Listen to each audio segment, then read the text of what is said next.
aside from my first two that I kind of, funded, made on my own, I cut my teeth really directing for other people making like, $50,000 movies, $20,000 movies, $60,000 movies.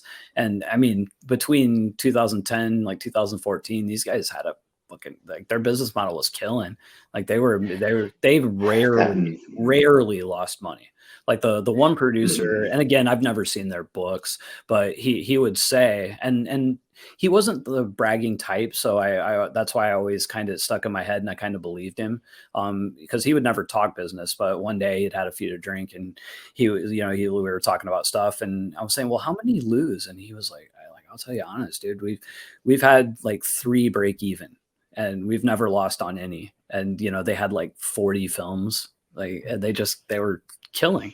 But that DVD market really, I don't want to say completely went away, but it shrunk to the point where that wasn't so viable anymore. Although those same filmmakers are now starting to make a ton of money on streaming distribution. I mean, like, one of them, they're not making what they were before, Right. but they're making a lot more than what a lot of filmmakers would think. I put out one of these movies for another filmmaker, about 6 months ago, maybe a little more, but like it's second or third month on Tubi. It made $17,000 just on Tubi. Now that's not Dang. the average. Right. Averages are much lower, but it can happen. And there are filmmakers that work with indie rights that I work with that have made 6 figures in a quarter on very cheap movies. But again, they're still kind of outliers. I mean, the vast majority of filmmakers are making probably a few $100, at that level.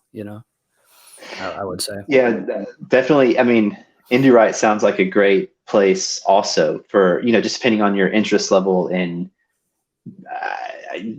data. I don't even, because I know that they also are very transparent. Yeah. They, you know what's going on. That's interesting. You said that they're making decent money in streaming. How? It's old. Like, so, for example, the filmmaker that I put up his movie, so he made probably 30 or 40 movies, but from 2005 to 2015. Right. So he has these all in library, and a lot of them, some of them are still with distributors, but it's been 10 years. So a lot of them rights have expired, and they're pretty much just either re-up with the distributor or put it back out yourself. So, we took, a good number of his movies and just started putting them back out. And these other filmmakers are doing the same thing. And then if it's the right genre, right, kind of, right art. I won't even say good art, just the right kind of art. Because one thing I've been arguing with a little bit with graphic designers, like I had a graphic designer criticizing one of the one sheets that I had just put out. And granted, I totally agree. It's not a perfect one sheet. It's not even a great one sheet, but it's perfect for that target audience. You know what I mean? And like that particular movie showed it in the returns. And sometimes you got to look at it like that. When you put out a $50,000 horror movie, maybe a studio level theatrical poster isn't the sell. Yes. And that's also important. One thing I learned from Devil's Acid, Devil's Acid is really a comedy. When it's all said and done, it isn't like it's a horror comedy, but it's really just a comedy. And,